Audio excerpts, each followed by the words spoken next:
All right, good afternoon. Let's do this again. This is the solutions for the CSEC ADMA June 2024 paper 1, the multiple choice paper. So just got it from a friend, a student of mine. This guy asked me to work it out. So I'm at work now. A session this evening with my CSEC class. So just gonna run through it quickly. They have their ADMATs. They have their CSEC multiple choice exam tomorrow. I just want to run through this paper quickly. It's not the way. I don't want to be doing any work relating to classes tomorrow. So let's see if I can get through this paper. And if at the end of it you like the video, you can put a like on it and share it with your friends. All right, I'll leave some comments. All right. So this first question here tells us that this expression is a factor of one of these. I will determine which one it is. So I'm going to be using the factor theorem, which is that if this expression is a factor, then f of 3 is going to be 0. Now basically calling each of these f of x. All right, calling each of these f of x. I want to find out which one f of 3 is 0. So in the first one here, if we were to try the first one, the f of 3 would be 3 times 3 to the 4th power minus 3 squared minus 42. Let's just get a calculator and work those out, because you can use your calculator in this exam. I've always lamented that it is unfair that ADMAT students can use your calculator, but CSEC students cannot. And it's actually an exam where a lot of the questions are numeric. I will see that as we go through this paper. So it's 3 times 3 to the 4th power. Yep, 3 raised to the 4th power.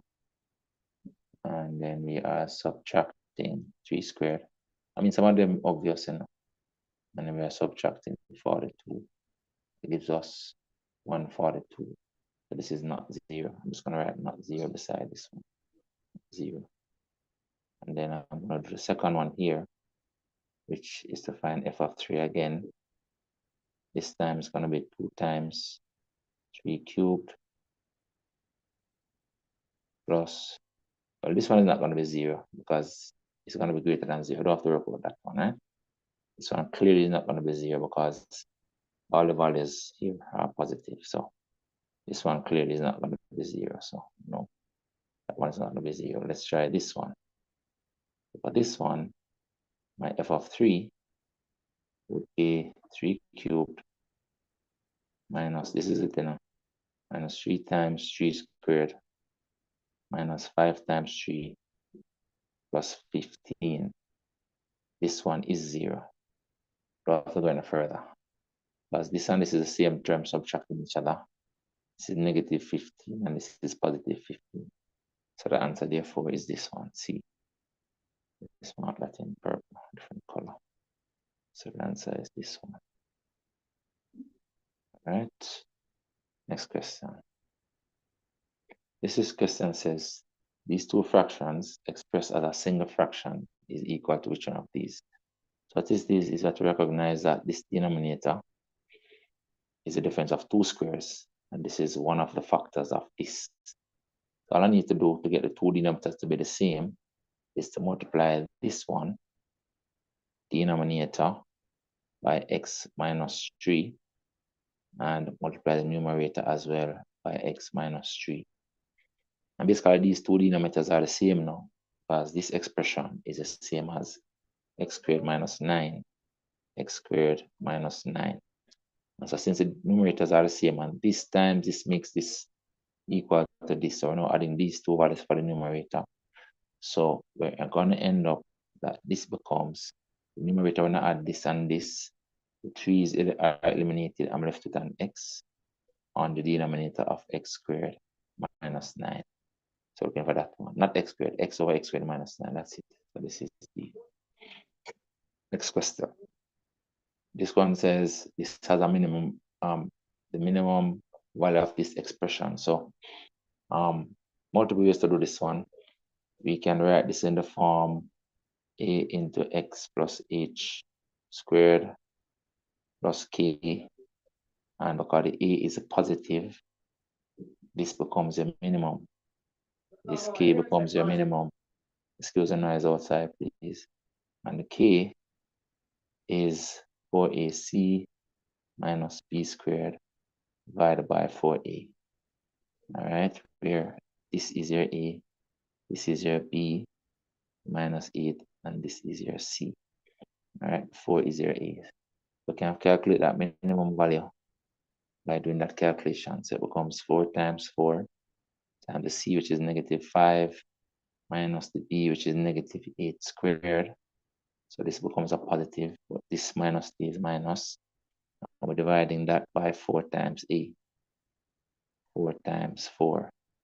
And again, because we can use a calculator, I'm just going to put that in the calculator as it is. Don't waste any time.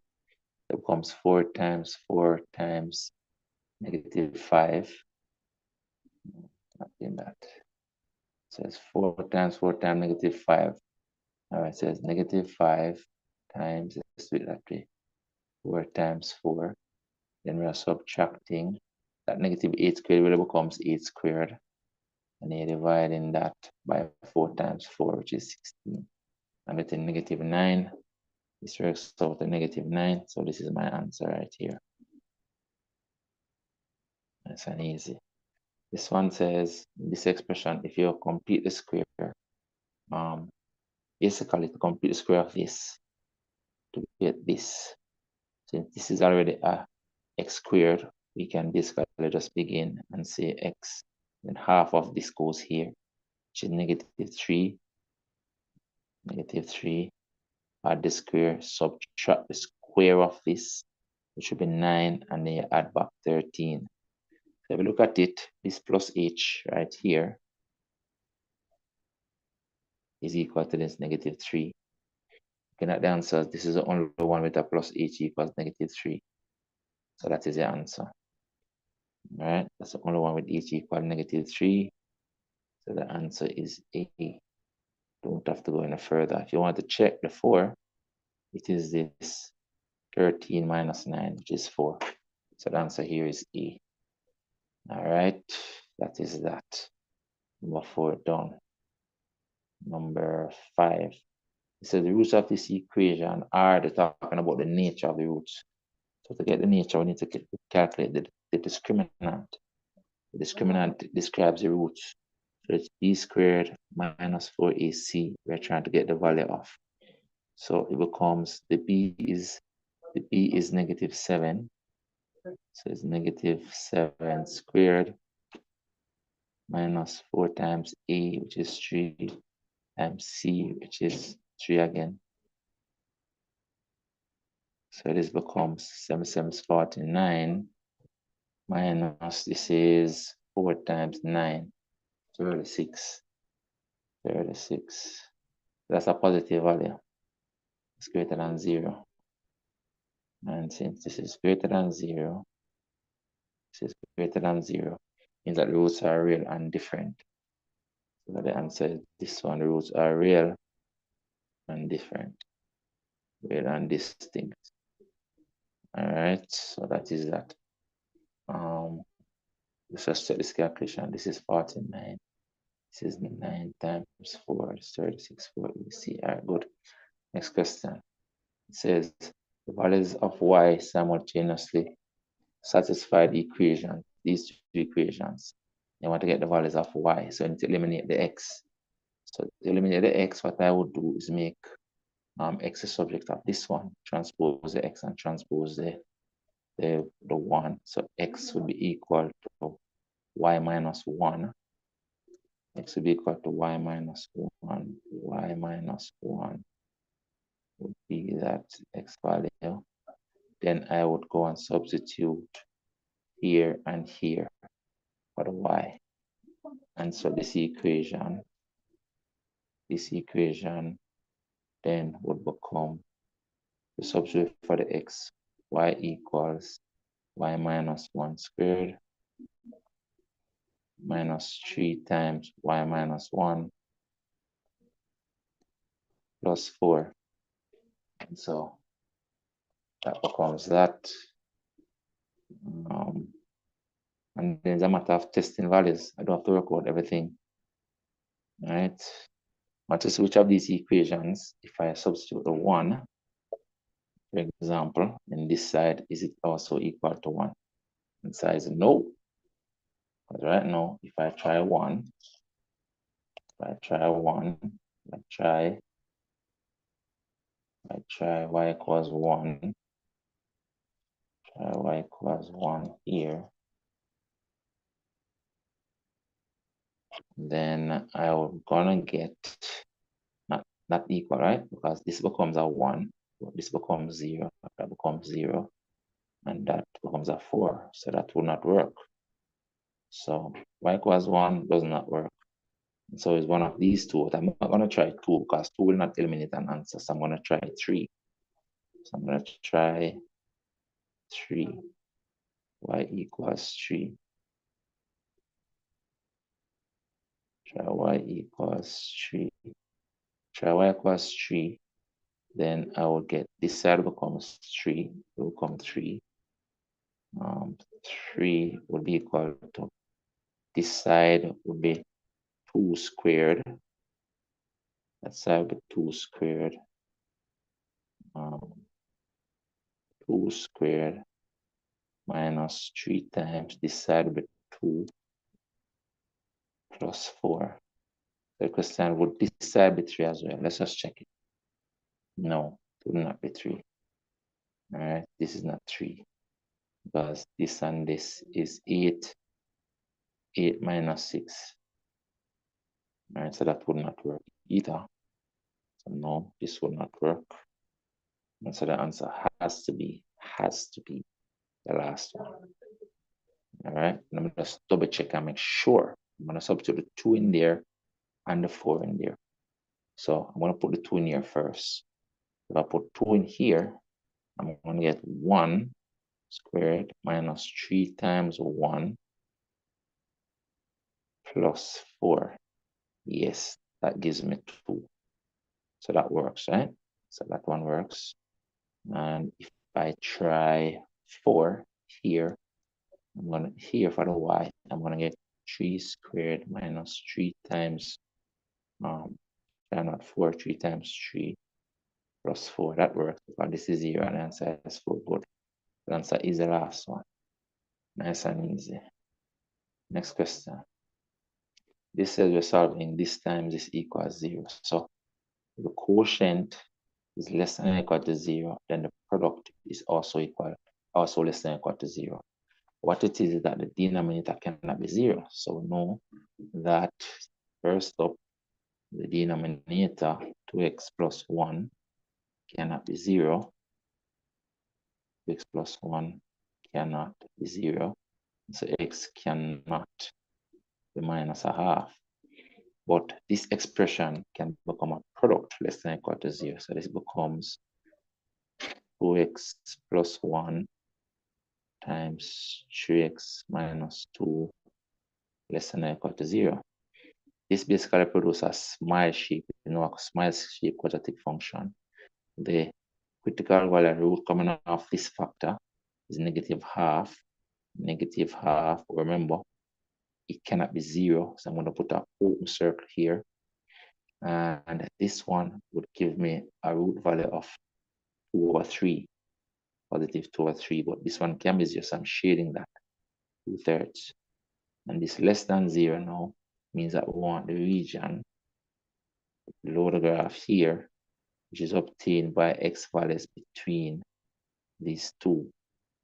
All right, so our solution is that the x side here is greater than or low, the negative half, but less than or equal to the 2/3.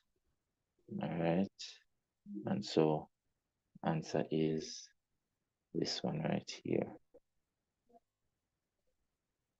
All right, that is that. All right, next question. Next question is there's set of values of x for which this thing is greater than 0. So it's another quadratic. It becomes 3x squared plus 5x minus 2 greater than 0. This is a quadratic again that can be factorized so that we can see what the critical values are. This is easy to factorize because that's a prime. All the factors would be 3x and x. Factors of this is 1 and 2. But we want the difference to add up to 5. So I'm going to put the 2 here, 1 here. The far product becomes 6. The product is 1. The difference is 5. So I'm going to make the larger one positive because this middle term is positive, plus, minus. So again, that will produce a smile shape quadratic function. And the critical value for this one will be -2 right here. And the critical value for this one will be a third right here. And this greater than 0 is talking about this part of the graph up here and up here, mean that we want x values to the right of this and to the left of that. All right. And so this one is that the x is greater than a third, but over here the x is less than -2. X is less than -2. So we're looking for that. So this is the answer right here. This is the answer right here.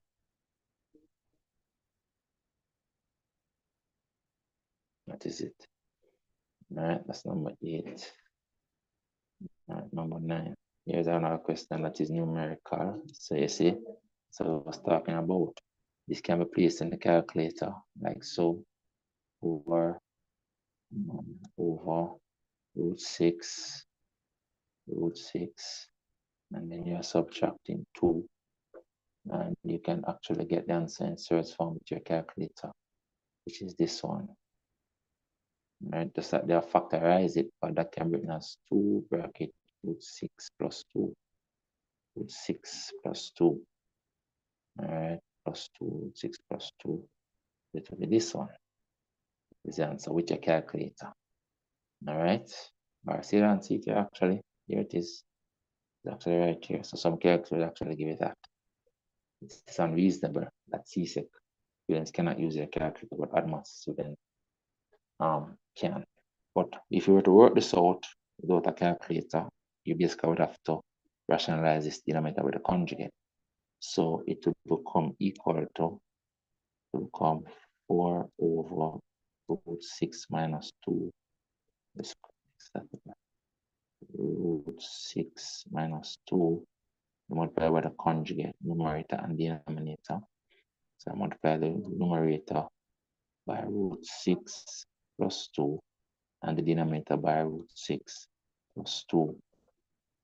All right, so that's what we're doing. So the denominator becomes the difference of 2 squares, which then would be root 6 squared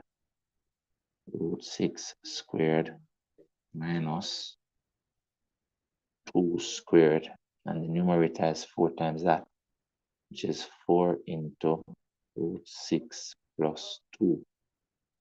And then this denominator right here, this is a 6. This is really a 6 minus a 4, which becomes a 2. So then that 2 will cancel this 4 2 times, and so it will become 2 into root 6 plus 2. Right? Because the denominator becomes a 2. All right? Denominator becomes a 2. So this is basically showing. All right, and then the 2 cancels into that 2 times. All right, this one now is surds, surds really, or indices. So I recognize this as a root, and this is 3 cubed. So initially it becomes 3 times 3 to the 3m. That's what this becomes. But the 27 is 3 to the m raised to the power m again, and then this root is 1 over n. Then here we're going to add the powers because this 3 is 3 to the 1. All right, so we're going to add the powers here. And so it becomes 3 to the 1 plus 3m. And then they multiply by this power. So it goes over n. And so we're looking for that answer. And this is it actually. Just have that turn those around, but this is the answer right here. Nice and easy. This one gives us this. Log x is that, log y is that. I want us to work this out. Using laws of logs, this would be equal to the log of x minus the log of y to base p. And the log of x is 6 minus the log of y is 4. Answer is 6 minus 4 is 2. This is the answer right there. Number 12. Number 12 says the value of x, which this thing is equal to that. All right, so solving this. So first we want to break this out. This really becomes, 3 squared times 3 to the x. That's what this x plus 2 becomes, plus 3 to the x equals 90. This 3 squared is 9. So it's 9 times 3 to the x plus 3 to the x equals 90. That's 10 times 3 to the x. 10 times 3 to the x equals 90. And this is 10. 9 and 1 is 10. And so 3 to the x equals 9. If I divide 2 by the 10, and if 3 to the x equals 9, then x equals 2, clearly, right? Because 3 to the x would then be 3 squared, which therefore means that x is equal to 2. X equals 2 right here. All right, maybe that could be done quicker, but that is it. This one says, which is not an arithmetic, not an AP. So if it's not an AP, then we're basically looking for the one where there is no D, there is no common difference, no D. All right, so looking for the one that doesn't have a common difference. Are the ones that have a common difference, we're going to eliminate those. So let's say no. So this one clearly reducing by 7, right? So let's look at it. It's reducing. So this one reduced by 7 to get to here. No, reduced by 9. What am I saying? 11 down to 2 is 9. So that's a minus 9. And then 2 down to negative 8, that's a negative 10. And then negative 10 down to negative 19, that's a negative 11. This is it, you know. This is the one that is not a D, you know. Don't have a D. This one. That one is not an AP. There's no common difference. Let's check out the common difference for the others to prove it. This one is keep going up by 4. Plus 4. This is a plus 4. Plus 4 and a plus 4. So for this one, the D equals 4. Let's show the D on each one. D is equal to 4. But this one is reducing by what? Reducing by 6. So this is 6. This is 6 reducing by 6. This is reducing by 6. So for this one, the D is negative 6. For this one, we are reducing by 2. Reducing by 2. Reduce by 2. Reduce by 2. So for this one, the D is negative 2. So these are all APs. B equal negative 2. Right, so these are APs. These are APs. Arithmetic progression. So the first one is not. There is no D. This question says the sum of the first n terms of, this is a sum, you know. This is a sum, guys, a sum. The sum of the first n terms of a geometric series is this. That means that the first term is when n equals 1. So the A would be equal to S1. Now let's put it this way. S1, S1, S1 will be equal to A. S1 would be equal to A, which would be 4 to the 1 minus 1, which would be equal to 3. First term is 3. Then S2,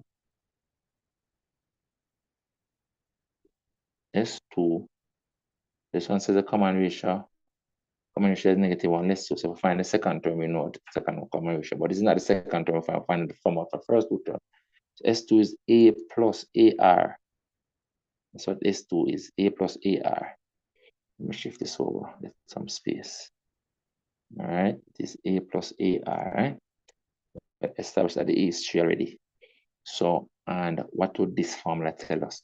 This formula to tell us that this A plus AR now is equal to 4 squared minus 1. 16 minus 1 is 15. So this will be equal to 15. So A plus AR will be 15. But the A is 3, you know. Then it would mean that 3 plus 3R is equal to 15. All right, so what is the R from this? R will be equal to 4. Right, so as we subtract the 3, get 2 divided by the 4, divided by 3, so the R will be 4. All right, so let's see if this is correct. Common ratio is this is not correct, you know. Nope. Common ratio is 4. This is not correct. All right, common ratio is 4. All right, so as when you put 2, you get 4 squared. 4 squared minus 1 is 15. All right, so just checking the 2 and the 3 plus. This is the sum of first two terms. First term plus the second term. I have to be careful. That is equal to 15. First term is 3. Let's double checking. 4 to the 1 minus 1, 4, 1 is 3. All right, so first thing is not correct. So we're eliminating these. So the answer must be this one. Has to be. Has to be. Let's look at it. It says the first 3 terms, yes. As we keep multiplying by 4. See, common ratio is 4, which is true. The first term is 3 as we got it. Then 3 times 4 is 12. And see, these add to 15. I multiply by 4 again, we get that. So that is true. And the third term now, how is this true? S2. S2n. So let's record S2n right here. So S2n, let's work it out there to show that this is also true. Let's work it out down here, S2n. We don't need it, but I'm just working it out still. So S2n would be equal to putting 2n here in the S function. And that would be 4 to the 2n minus 1. This 4 to the 2n, they have this. All right, because the 4 here is 2 squared. So it will be 2 squared to the 2n minus 1. And then it will work because we multiply these. And we will get 2 to the 4n minus 1. So it means that this is true. This is true. That is true. We could have known by just eliminating the first one alone because we would have eliminated all these with 1s in it. So this one is an easy question. Next one.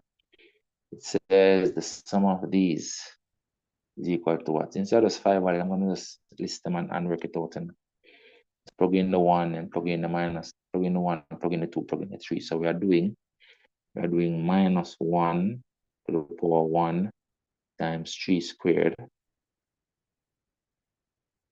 Let's see, I'll put the 1 there, plus, put in the 2, now we get minus 1 squared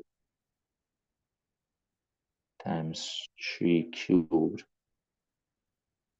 plus, we get a minus 1 cubed times 3 to the 4th power, plus minus 1 to the 4th power times 3 to the 5th power. We went to 5 terms, right? So the next one is plus minus 1 to the 5th power times 3 to the 6th power. Let's need to work that out. That's right, what it becomes equal to. This becomes a minus 9 And then keep basically multiplying by 3, but it's alternate, right? So it's become minus 9 plus 27, and this is 27, then minus that which is 81, minus 81, you multiply by 3, then we're going to plus again, plus, this is 81 times 3 quickly.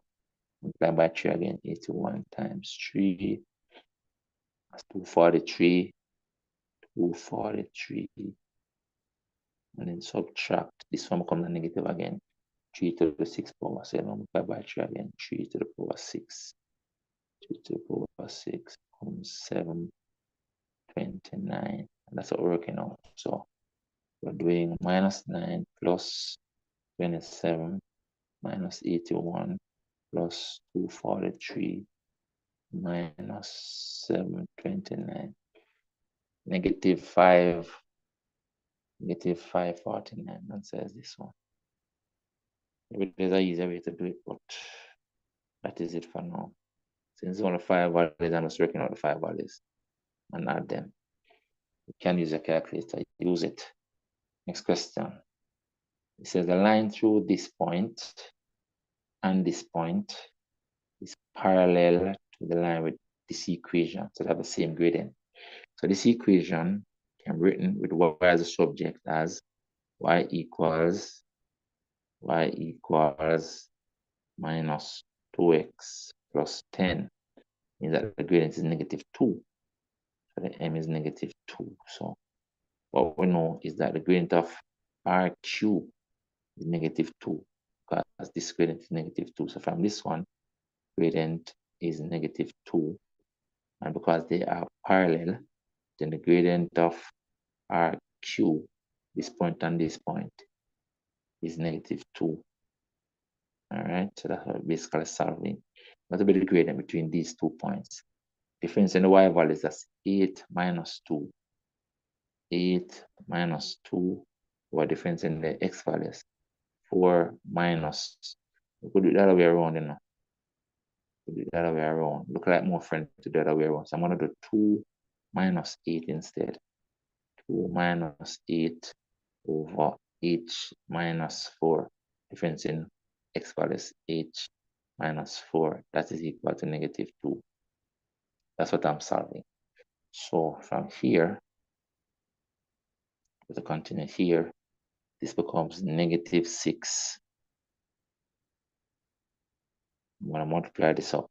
So I'm going to get negative 6 over negative 2 equals h minus 4. But I do take this negative 2 and I divide it under here to get this.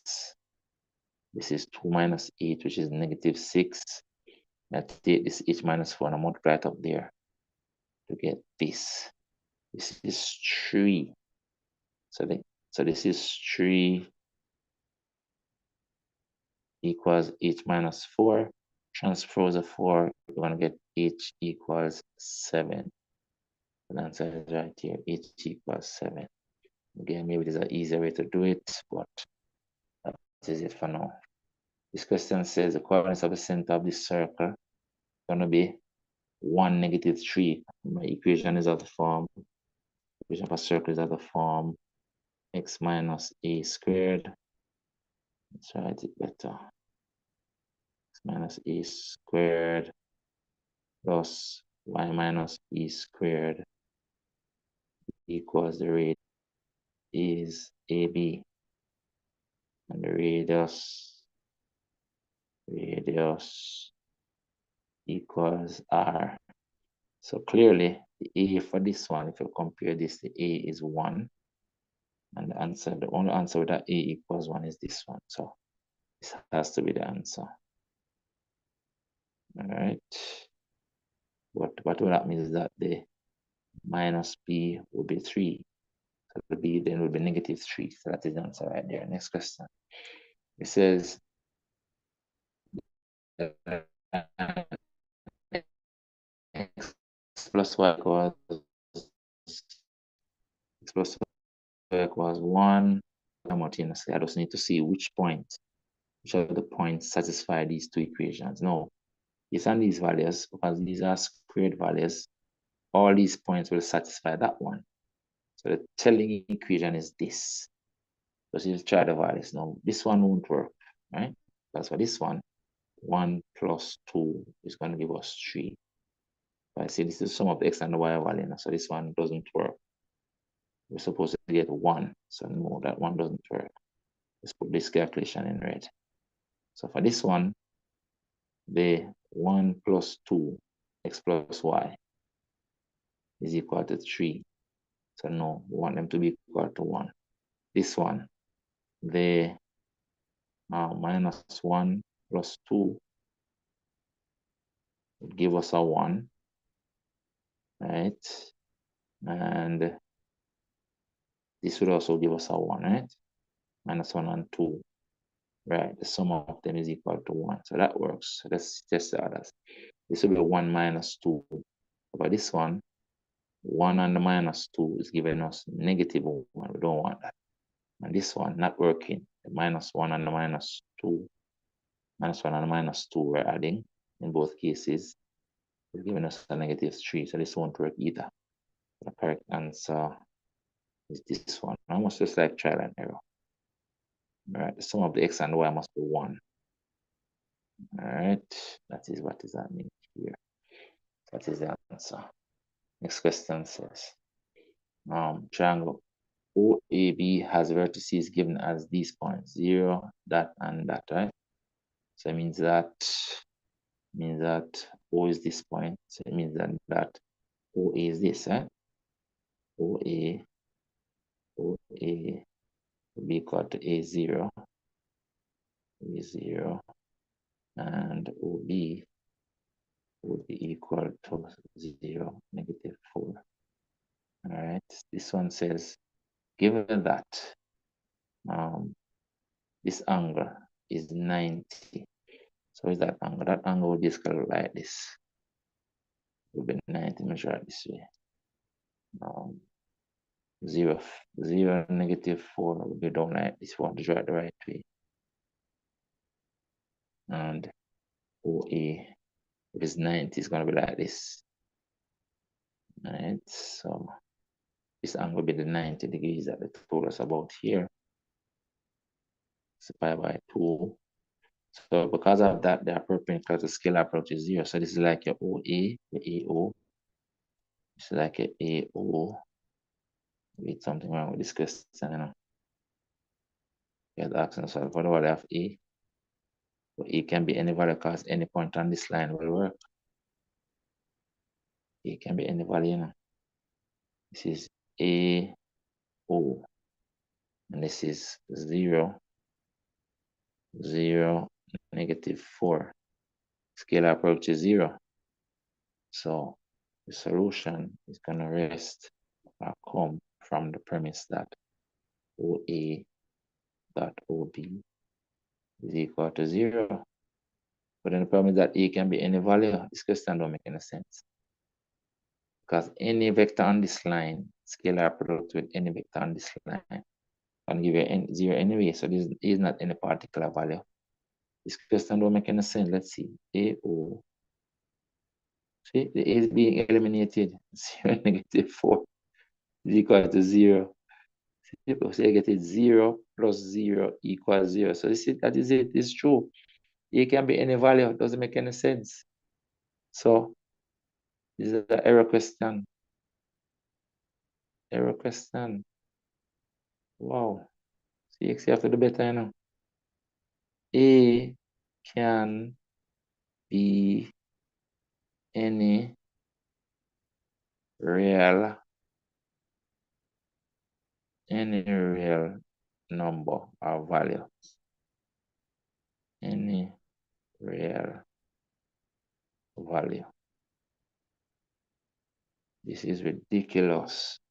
So any one of the answers would work. Any one of them, and any A can be any real number. See there, A can be any real number. So this question don't make any sense.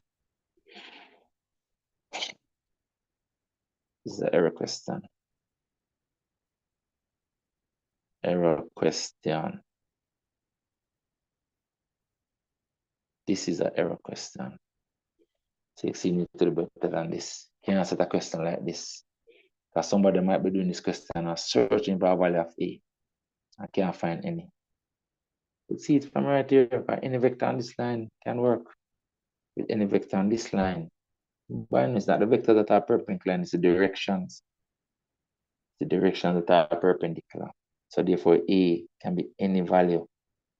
Because it's going to be a point on this line. Anyway you take it. That's going to be the direction. Wow. This question don't make any sense. So this is an error question, guys. Can't believe this. You need to do better. Nobody vet these questions. Nobody vet these questions. Oh boy. Next question. You need to do better. We can set an exam with a question that don't make any sense. They're asking for answers where any value can work as a multiple choice question. All right, this one says a vector A is given as this. It says a unit vector parallel to A is a unit vector parallel to this, right? Unit vector of this. Any unit vector, all directions, all vectors in a direction of the same unit vector. All right, so we just need to calculate the unit vector of this one. Number good. So that becomes, hold on a second. That becomes 1 over the modulus standard is 1 over 12. And the modulus of this is going to be 12. Let's write it up. So let's call it the vector E. This is the vector E. So it becomes the unit vector of E becomes 1 over the modulus of E times the vector A itself. What is the modulus?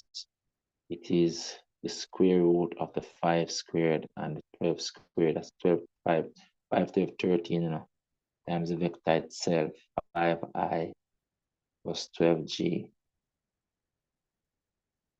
This is 13. So it becomes 1 over 13, 5i plus 12g. That is the answer. And that is right here. All right, number 20. Moving fairly fast. All right, reach half already. All right, this one says, anyone says the portion vector of the point P relative to O is this. That's the portion vector of P. And the portion vector of Q is this one. Question says, which of the following statements is true? That's about parallel perpendicular. Let's test perpendicular first. If the perpendicular scalar approach is 0, which it is, you know, by this time this is 20, negative 20, and this time this is positive 20. That's it. They are perpendicular. They are perpendicular. Because the scalar approach is 0. Let's write it up. Let's write it up here. So we're gonna say that P dot Q comes equal to the 5 times the negative 4. That's this times this coefficients. Scalar product. Let's write that better. 5 times the negative 4, and then 2 times the 10. 2 times the 10. That all becomes 0. Once the scalar approach is 0, that the vectors are perpendicular. Easy question. Next one. This one says cos 2x is equal to that. Then what is this now? You can see that the sin x is s, you know, guys, right away. And you can see that when you know your identities. How do I know that? You have to know the identities. Firstly, I tell my students all the time that the cos double angle is the most powerful one, because it can be in 3 ways. Cos 2x can be written as cos squared x minus sine squared x. Can be written as 2 cos squared x minus 1, but also can be written as 1 minus 2 sine squared x. And all they have done, they have written it as this. So this then is their 1 minus sine. This is your 1 minus 2 s squared. So it means therefore that the s is equal to the sine x. See? The s is equal to the sine x. That is it. The s is equal to the sine, so sine x equals s. Sine x equals s up here. So this is the answer. Easy question.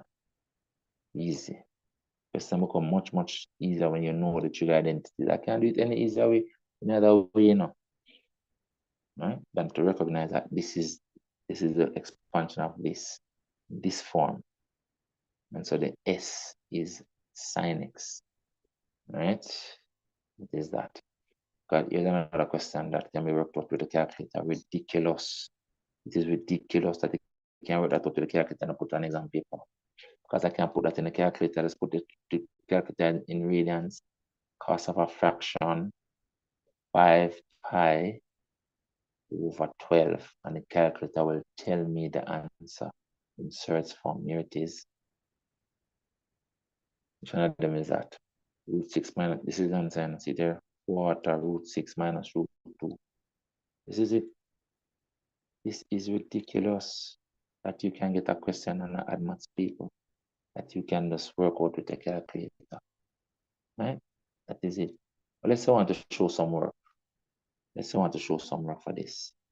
Firstly, well, if you got this on a paper too, you know, you might have to show some work. Make this circle smaller. Right, so the answer is this one. So how would you work it out? Right, but you could get this question on a paper too as well. So I recognize that this system has 3 pi by 12 plus 2 pi by 12. So it can be written as the cos of 2 pi by 12 plus 3 pi by 12,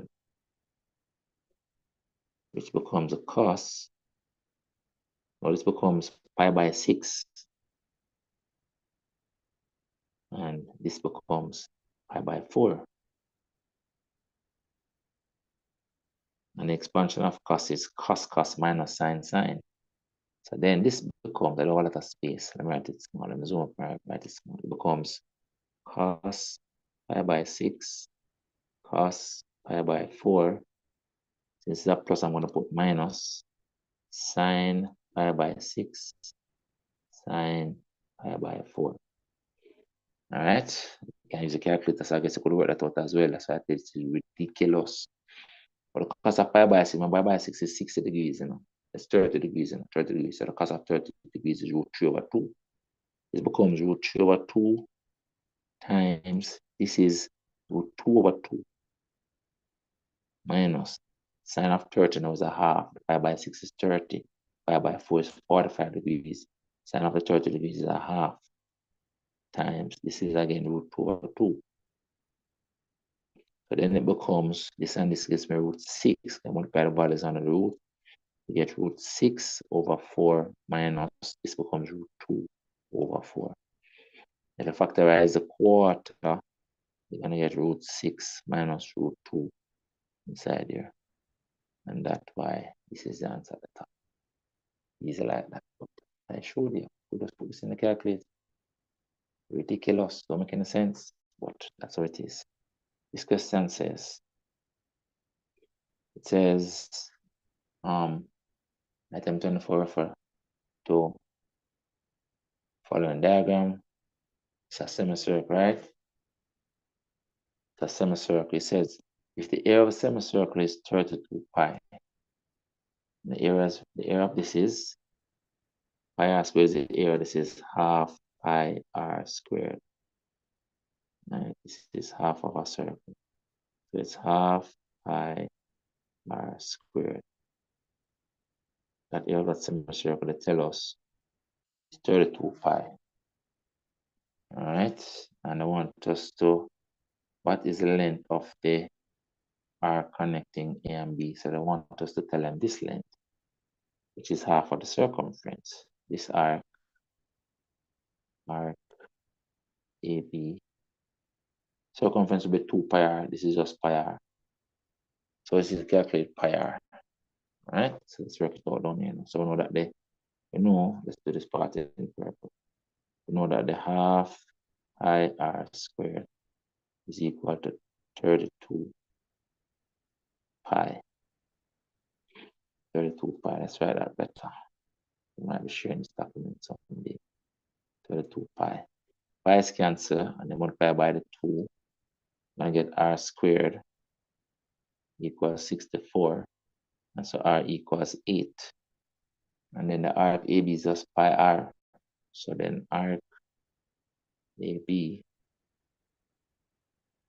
is pi times 8, 8 pi, which then is this one. This is that. Next question, question 24 says, give us this graph. Notice this is up to pi. That's half of the full cycle. And they say, which graph is this? Now, if you're extending this out, full graph, all right, let me put it this way. If you carry this out to 2 pi, right? Extend this out to 2 pi, right? Out to 2 pi, this is pi, so 2 pi is here. Then you basically have another cycle up to 2 pi. So you'd have 2 full cycles, right? 2 full cycles, one up to here, and the second one up to there. 2 full cycles between 0 and 2 pi. And so it's cos 2x. It's a cos graph, you know. So it starts at 1. The answer is cos 2x. This is it. But there are 2 full cycles up to 2 pi. That's what I know. That is it. Because it's 1 cycle up to pi, so it's 2 cycles up to 2 pi. So if we just sketch it out, just make a sketch, 2 cycles up to 2 pi. So it would, if we were to sketch it back, we would have, no, not sine graph, cos graph. 1 cycle and a second cycle. So you can draw that better.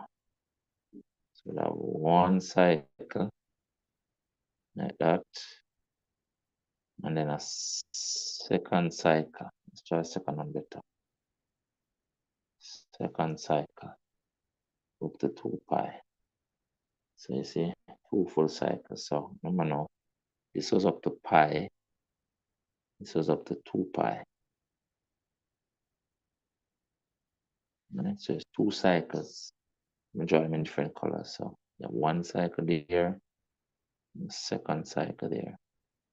Once you have 2 cycles between 0 and 2 pi, means that you have double angle on the function.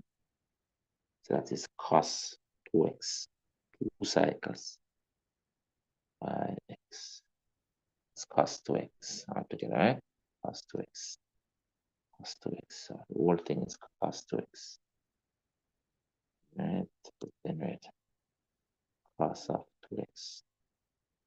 This thing, so 2x, this thing, combine this cos of 2x, right?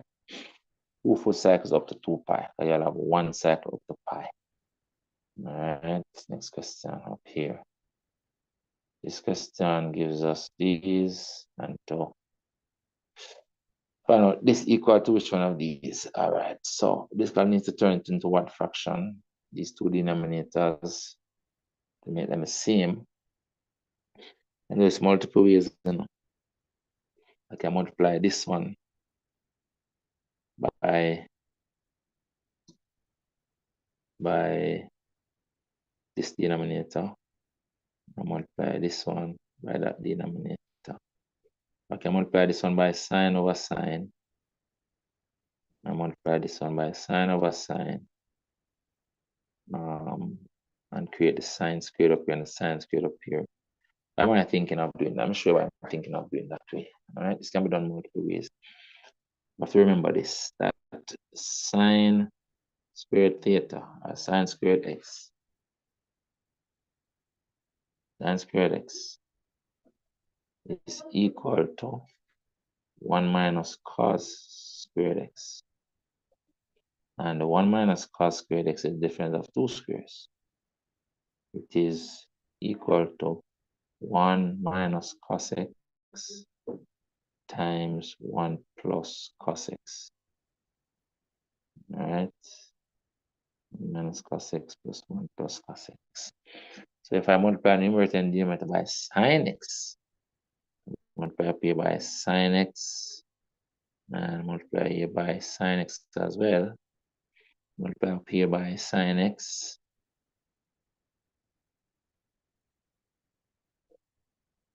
and multiply here by sine x, Then this numerator is sine squared and becomes this.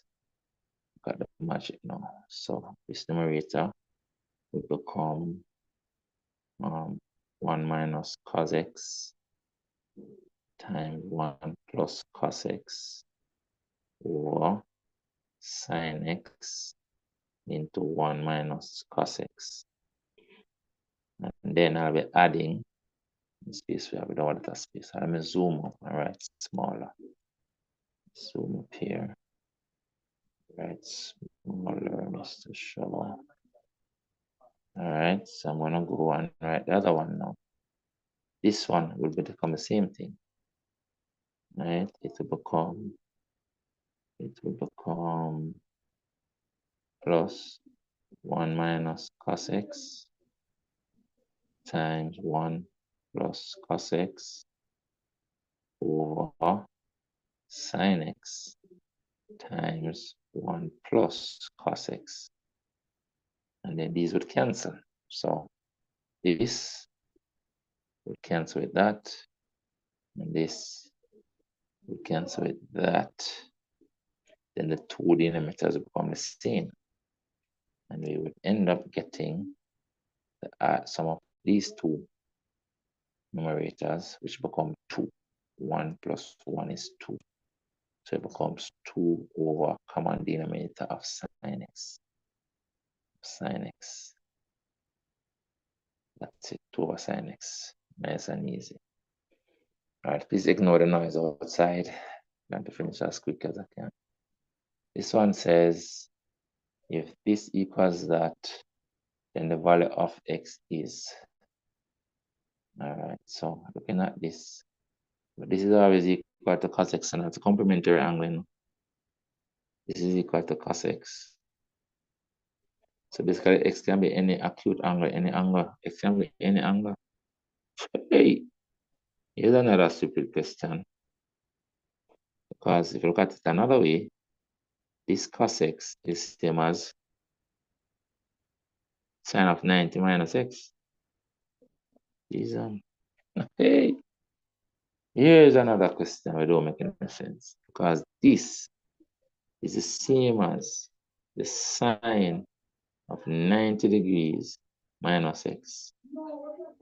Right? And this is the same as sine 90 degrees minus x. Right? 90 degrees minus x. X can be any value. Jesus. X can be a member of any real value. Error question again. Another error question. Jesus. Another error again. Error question again. Error question. Please ignore the noise outside. Jesus. I believe this. Next question says, and then this question is stupid again because you can just put everything in the calculator and work it out. Right? It won't make any sense. You can put everything in the calculator and just work it out. Right? You can put everything in the calculator and see which one of these matches it. But this now is the sine cos sine, right? Because it matches. It matches this identity that says the sine of A minus B is equal to, let's put over here, it's equal to sine A cos B minus cos A sine B. So it means therefore if you compare it, the A is equal to 50 degrees and the B is equal to 40 degrees. And therefore it becomes equal to the sine of 50 minus 40, which therefore is the sine of 10 degrees. The answer is this one. But this question could be done by just plugging this in the calculator and then test and see which one of those answers match it. Simple as that. All right, simple as that. So this is what we're using. We're using this. Next, so using that. This on this thing is a B. So I can write that this thing here was equal to sine 50 minus 40 degrees. This kind of what we did. All right, that's an easy. Then to finish this as quickly as possible without any times. So let's change this up. Now this question gives us a diagram. It looks like a formula question. Size of x in radians. We need to find x first in degrees. This is 160. This is basically then 20 degrees, right? So the x therefore is 20 degrees. Because the total is 180, right? Total is 180. Right? Total is 180 degrees. So it's 160 20. So the 20 degrees is multiplied by pi over 180 if you want to get it in radians. All right, that's how you get it in radians. Multiply by pi, because you have divided by the 180 degrees. You multiply by pi radians to get it in radians. So this cancels into this 9 times. So the answer then is pi over 9 radians. All right, so the answer is this one. Next question says, I want us to work this out. So this guy is expand this out and see what we get. All right.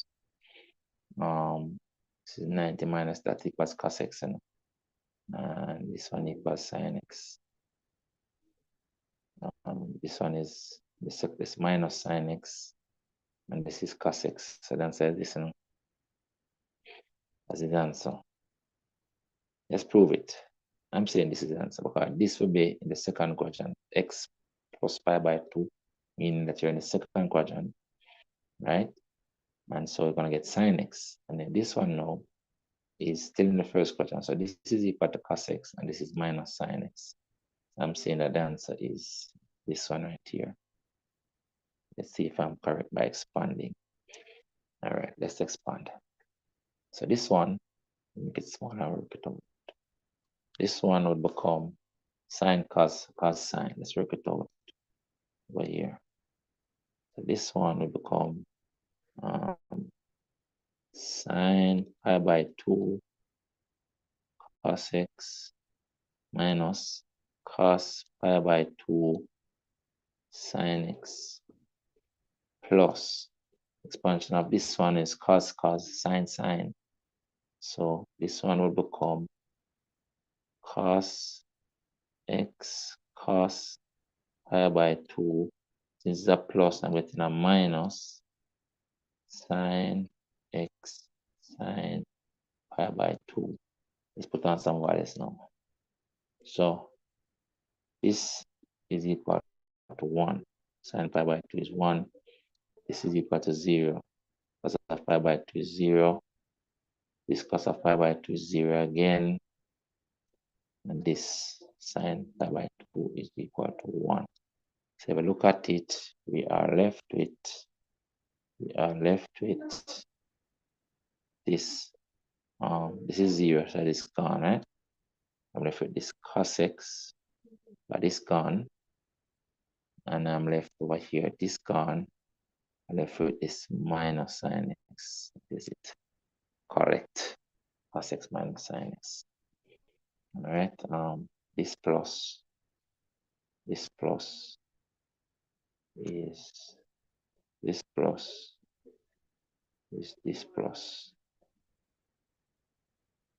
All right, that is that. Nice and easy. This one says, given that y is equal to differentiate this. First thing to recognize that that's a half whole. So I'm going to write this as y equals 5 minus x, 5 minus x raised to the power half to the power dy by dx equals 1 by the power 1 divided by the new power.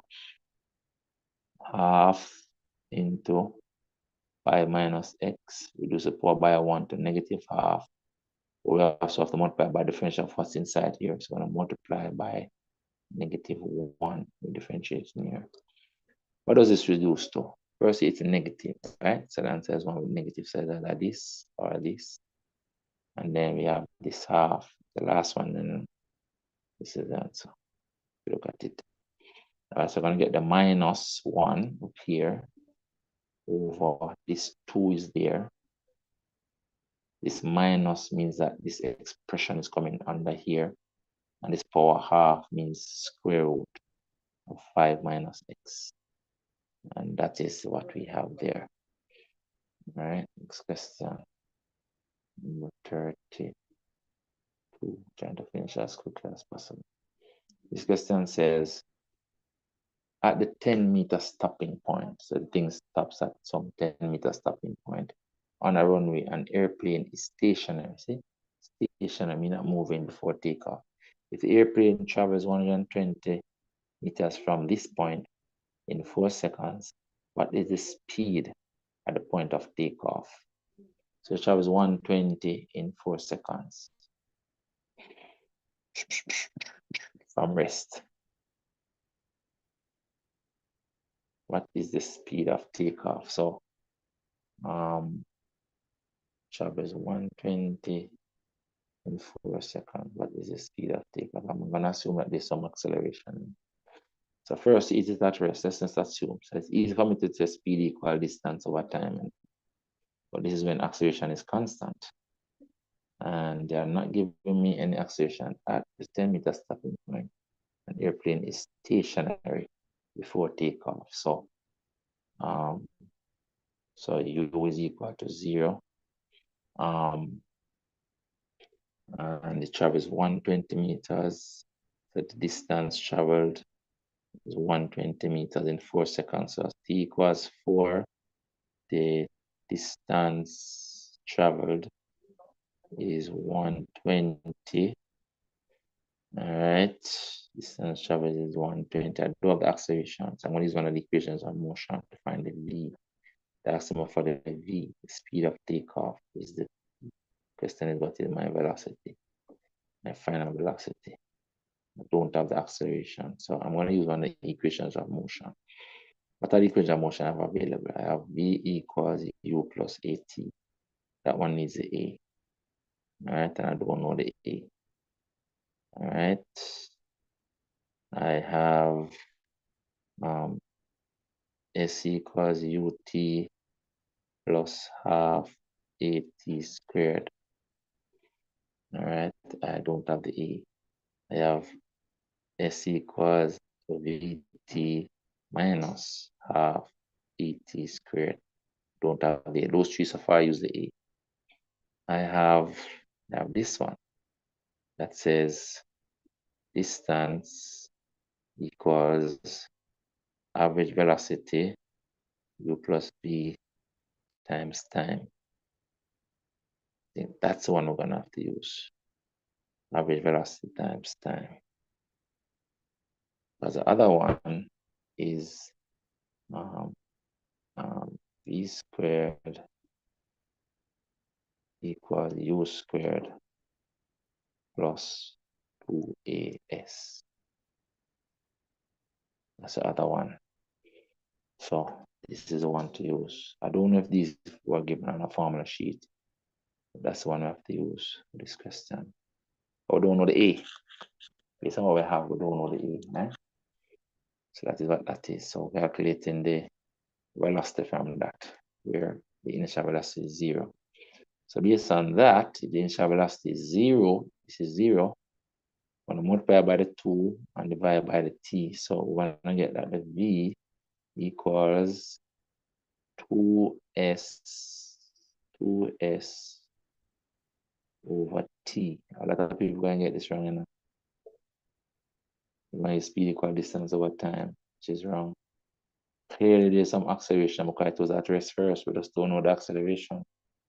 Could have calculated it, we want the steps, you know, could have maybe calculated the acceleration using, well, we could have done it from here, actually, because we have the v and the u and the t. We have calculated the a. But the thing about the equation of motion, there's always one that you can use. And I've written down 5 of them here. 1, 2, 3, 4, 5. And this and this, we don't have A. This is the one to use. You can try the other way and see if it works. Now, calculate A and just test if it works. So velocity, this is 0, right? So multiply by the 2 and divide by the t. So that velocity becomes 2 times 120 over 4.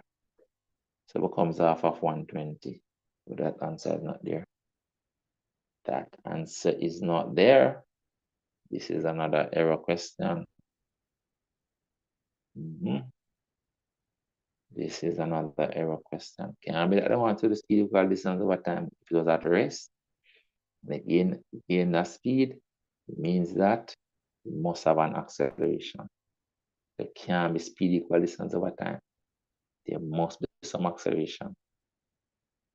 Right? There must be. Let's see it here. But no, we can't do it because we don't find our velocity here. Can we do it here? An acceleration here. Yes, because the initial thing is 0, right? But the initial velocity is 0. Let's see it over here. So the S would be half at squared. And the U is 0, right? And S is 120. Let's do it another way. So the A would be 2S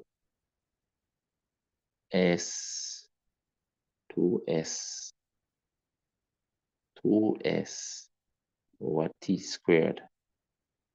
This would be the A. So the A would be 2 times 120, 240 over 4.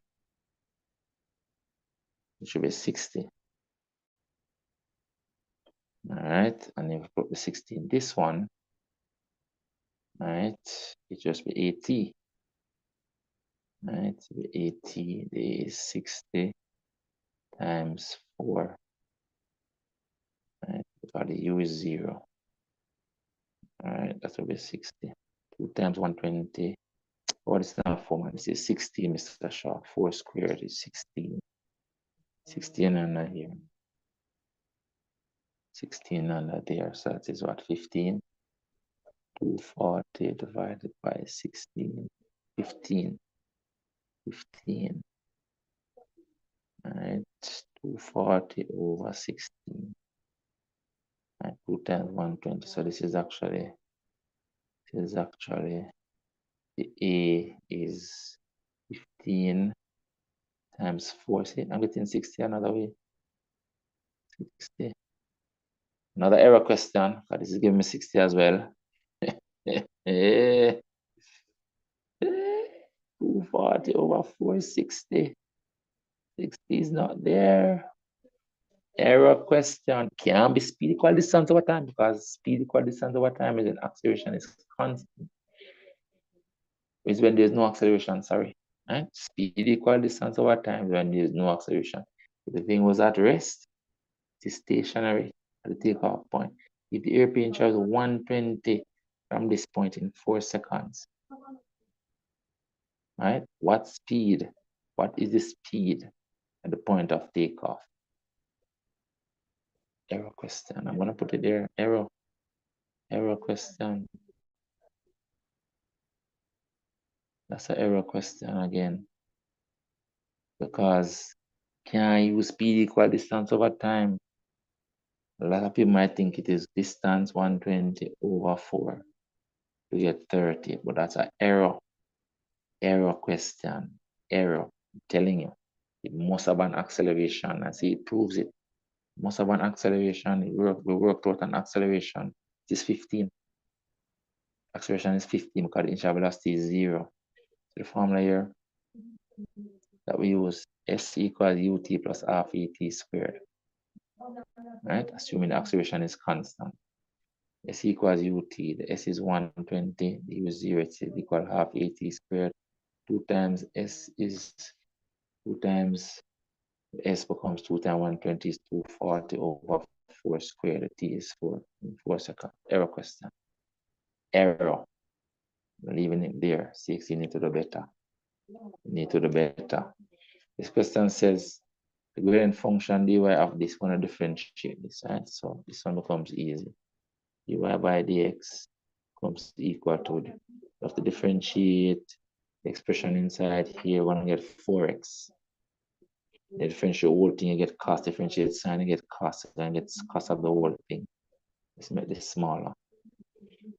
I think this load is piece times the cos of 2x squared plus 1. Alright, so it's 4x cos 2x plus 1 plus 1 right here. Is the answer. This is it. Next question, 33 says, point P lies on this curve, the gradient function, the gradient at P. So we need dy by dx first, right? So dy by dx, when it's a quotient rule. Start with the bottom. This is the bottom, write it down first. 2x minus 1, the bottom, times the differential of the top. Differential of the top here is 3.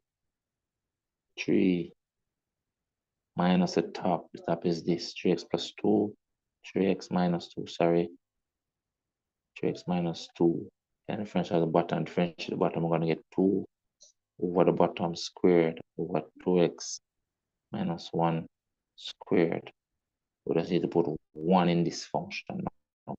Let's simplify it first. This becomes 6x minus 3, 6x. Now let's simplify it. Let's simplify it. Because the 6x is going to be eliminated because I'm getting 3 times 2x is 6x. And I'm getting 2x times that is 6x. So 6x eliminated. I'm getting minus 3. And then this is a minus, give me plus 4. Minus 3 plus 4 is 1. Minus 3 plus 4 is 1. So I'm getting minus 3 plus 4. All right, so let's write it out. I'm getting minus 3 plus 4 on the numerator. 6x is eliminated. 6x is eliminated. This gives me minus 3. This minus give me positive 4. That's a positive 1. That becomes 1 over 2x minus 1 squared. Plug the 1 in there now. I'm going to get 1 in now. 1 over 2 times 1 minus 1 squared. Right? This is 1. Squared is 1. So that side is 1. 1. Too much time on that, Mr. Shaw. Let's finish off quickly, please. It's nice. You have about 10 more questions left. Wow. This question says a curve C has this equation. F of x, C is stationary. T is stationary at this point, right? And F double prime is equal to this. All right, at that point. What is it at that point? Then this point is our no. Because this thing is always greater than 0. Because I don't know what that's power 4 now. It means that F double prime of x is always, this is always greater than or equal to 0. It can't be 0, not accepting 0, right? Just use a greater than alone. So this is always positive. So the overall thing is positive. All right? So it means that this is always greater than 0. Therefore, we have a minimum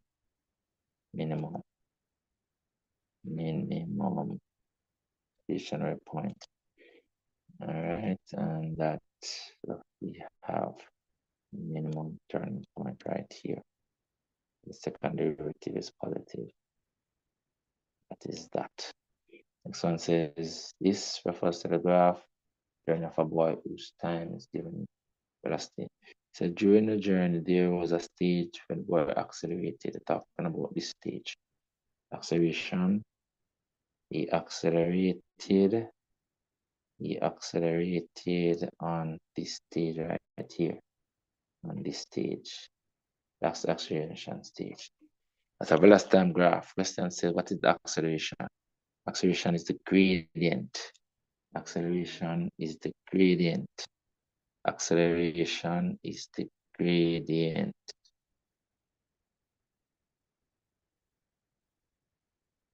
Acceleration is the gradient, which is the rise over the run on the graph. Let's work them out. This is what it is on here. So I'm gonna rise by 10, see there? From 10 to 20. Rise is 10. Rise 10. And it's meters per second, and which is a run from 4 to 8. The run is 4. You run 4 this way. Run 4. Rise 10, run 4. Let's write it out. Run 4. Rise 10. So we're simply looking for 10 over 4. 10 over 4 is 5 over 2, 2.5, 2.5. So this becomes 2.5. All right, meters per second squared. What is that? Let's continue. It says C is a constant. What is this? You're integrating this, easy. Add 1 to the power divided by the new power. So first it becomes 2x minus 5 to the power of 4. Divided by the new power of 4, and also divide by differential of what's inside the bracket, which is a 2. When it's a constant, and then you're adding C. So looking for that over 8. This is 8. So the 4th power over 8. 4th power over 8. 4th power over 8. So the answer is this one. Answer is that one right there. Next one. If this is equal to 6, now what is this? This 4 can come to the front. So it becomes equal to 4 times the integral from 1 to 4 f of x dx plus 5. So it becomes 4 times 6, because this integral is 6. 4 times 6 plus 4, 6 plus 5, sorry. That's 24 plus 5, that's 29. Answer is 29 right here. Next question. See the constant. What is this? Now, when we integrate sine, we differentiate cos, we get sine. So integrate sine. When you differentiate cos, you get minus sine. So if you integrate cos, if you integrate sine, we're going to get minus cos. So this is minus cos x. When you differentiate cos, you get sine. When you differentiate sine, you get this cos. If you integrate cos, you're going to get back sine. So this is plus 2 sine x. If you're not sure, proceed. If you're not sure, we can just differentiate this again. So if we differentiate this again, we're going to get back that. If we differentiate this again, we're going to get back that. So that is the answer. Minus cos x plus 2 sin x, which is this one, know. So the 2 sin x here, and the minus cos x, and inside the first one. That is it. Next one. Region R enclosed by the x-axis, that curve, x equals 0, x equals 1. That is the area. So this curve is a front curve plus 2. So basically it would look like this. Front curve plus 2 is a quadratic graph plus 2. So it's like this. Right? This will be a regular x minus x squared. Minus x squared. But you're plussing at 2, so it moves up to here. All right, so it means then that right up here, so is 2. This is your minus x squared plus 2 graph. They're asking us for the area to 1. Now, right here is root 2, you know, as you have to put this equals 0. So it's minus x squared plus 2 equals 0 to find this point, which should be that x squared equals 2 plus or minus root 2. All right, so those points are root 2. So you're going between 0 and 1. So 1 is maybe right here. 1. And so the area that they want. So the region R. So this is region R that they want. Inside here is region that they want, right? Use a different color. Use a different color for the region. Let me use purple. So the region that they want is inside here to 1. That's the region that they want right here on the curve. So it's the area on the curve between 0 and 1. 0 and 1. That's R. So that's what we're doing. Let's do it here quickly. do it in purpose. So it becomes area equals the integral from 0 to 1 of the curve, which we can write as 2 minus x squared dx, which equals integral of 2 is 2x. Integral of x squared is x cubed over 3 between 1 and 0. The 0 is going to give us 0, so we need a 1 that's going to give us the answer. So it's 2 times 1 minus a third. 2 minus a third is 2/3. 2 is 1 and 2/3 is 1. 2 minus a third is 1 and 2/3, which is 5 over 2, 5 over 3. 1 and 2/3, 3 1s, 3 and 2, 5. Good. 40, 41. This just get noisy this evening. This question says, in 41, there are 108 cards in a deck of Uno playing cards. These 4 are wild draw, and each of the 4 colors, red, yellow, green, blue, represented by 25 cards. All right, so 25 times 4 makes 100, and then you have 4 and 4 make 8. Good. It says if a player needs to select one card, what is the probability that it is not drawing a draw 4? Now remember, these were 4 cards. 4 of these exist, right? 4. All right, so you really want the probability. Probability becomes equal to probability of not wild draw 4. Let's call it that. Becomes equal to the rest of them. 108 minus 4, but there are 4 of these. I don't want them over the full 108. So the rest of the cards you don't want these 4, so you want the rest of them. So it's probability of what you want is the rest of it. 104 over 108. 104 over 108. That's what we want. So what does that reduce to? Fraction. 104 over 108 quickly. 108 is to show. That's 52. 8. That is 26 over 27. Yes, this is it. This answer right here, 26 over 27. All right. So if you don't want the draw 4, just 4 of them. The wild draw 4, then you want one of the others, which is 104 others. All right. That is that. For the 2. One advantage of using a box and whisker plot is that the variance is identified, or the data is identified. No, that's not true. It means that the spread of the distribution can be identified. Yes, you can know if it is positive skewed, negative skewed. You can look at the spread of the distribution. You can see if there are any gaps and so on. All right. No, you can't really see gaps, but you can see the skewness of it, the spread of it. All right. Now, don't show the mean, don't show all the data, and they don't show the variance. So this is the best answer. Those 4. For the 3 and for the 4 for this diagram. So there are 120 students in a school. The school's music club. The Venn diagram shows the probability that a random set student plays the piano N or guitar G. All right, these are the probability. Remember, the total probability must be 1. What is the value of x? So the value of x is the sum must be 1. So this plus this plus this plus this must be 1.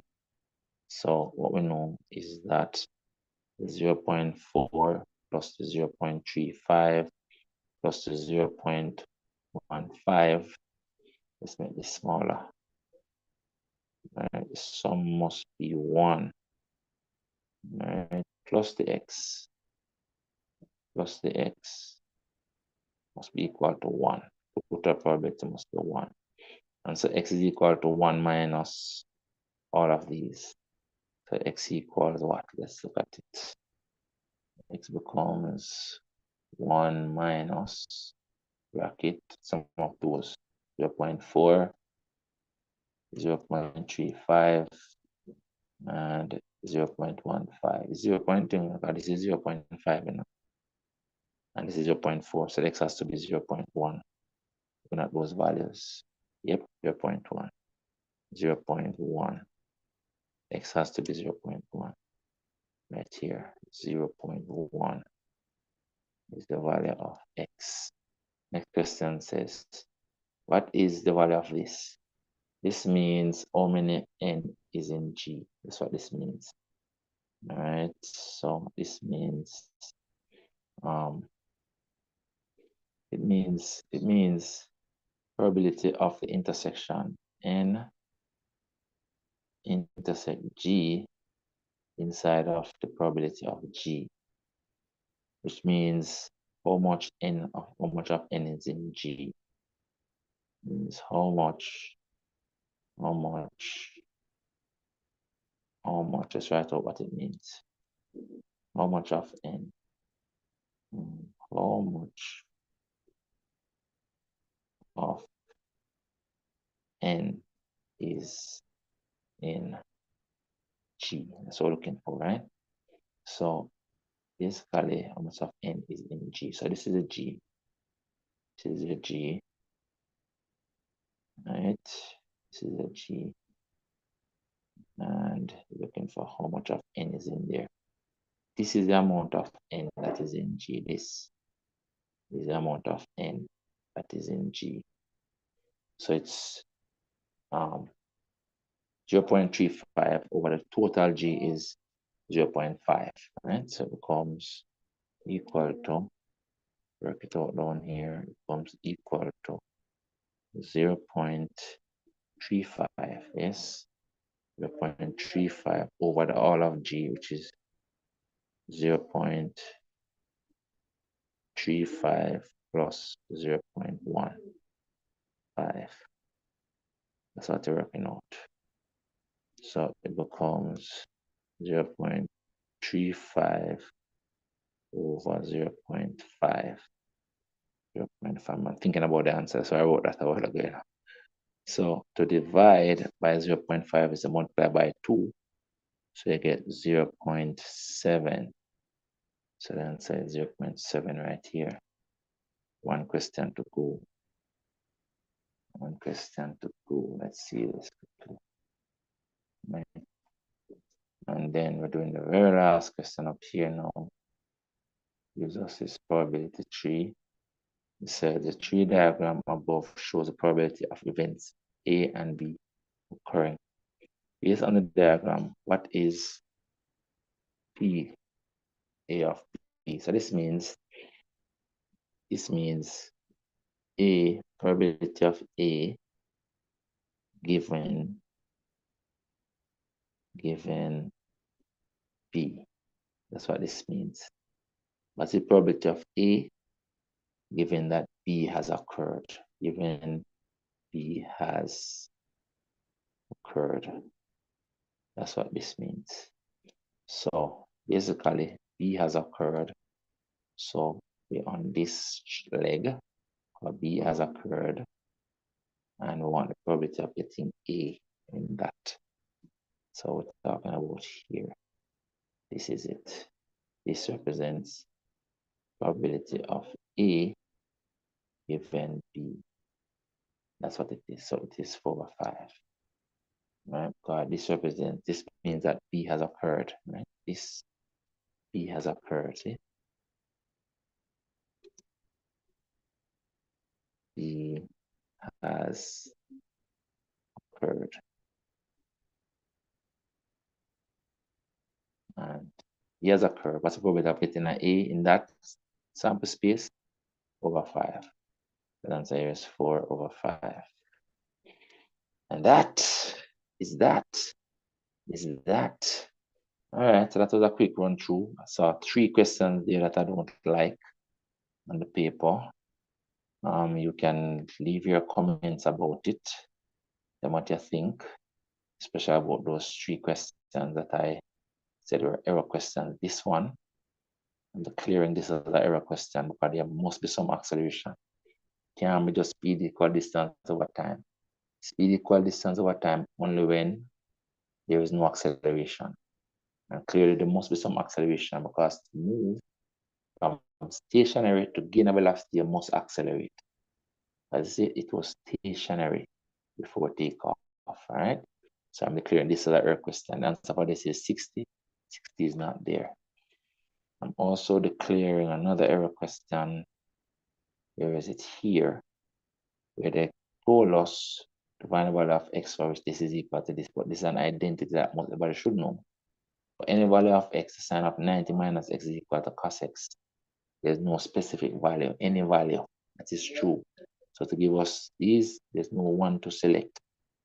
I'm declaring this as an error question. Tell me what you think about that as well. Put it in a comment. I'd love to see if somebody have a different view of it. This again, I view this as an error. But again, for this question, A can be any value, because it's not vectors alone that are perpendicular, it's direction. So A can be any value, because this vector here is going to be horizontal. It can be positive or negative, actually, you know. It can be going this way or this way, but when it's horizontal. And this vector, we know it is vertically down like this. That's the direction. All right? And if the angle between them is 90 degrees, then scalar product is 0. All right? So that again, A can be any value. So we know that again is an error.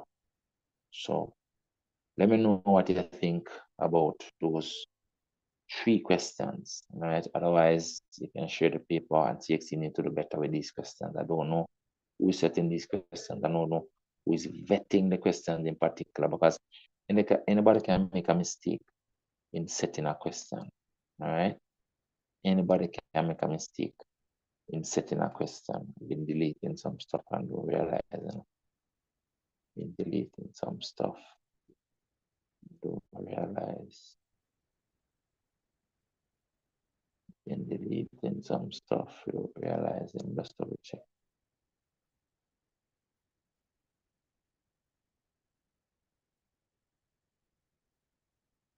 Let's check something. Been deleting some stuff without realizing. Been deleting a lot of stuff while I was scrolling. Again, wow. That's ready now. That's it. All right. So I think I'm ready for the paper now. Ready to close this session now. So again, as I was saying, just let me know what you think. I think CXC need to do better with these exams. Too often they are making errors. This year there were errors on the CSEC paper. I think there was on the pure maths paper as well, paper 2. They really need to do better. Really, really need to do better. All right. The exam body people are paying to do these exams, and they are setting questions. And then what happens sometimes is that a good student will see a question and not realize that something is wrong, and they're trying to work it out, right? And then you don't end up doing your best, because you end up scrambling, you waste time. You get me? It is really, really not right. It's not fair. CXC need to do much, much better with these things. They need to be better. Get people to vet the questions, get people to work out the papers before you apply the exams or administer the exams. All right, 3 errors on this one exam paper alone don't make any sense. Anyway, let me know what you think, and you can share the video, and also you can put some likes on the video. Tell me what you think. All right, bye everybody.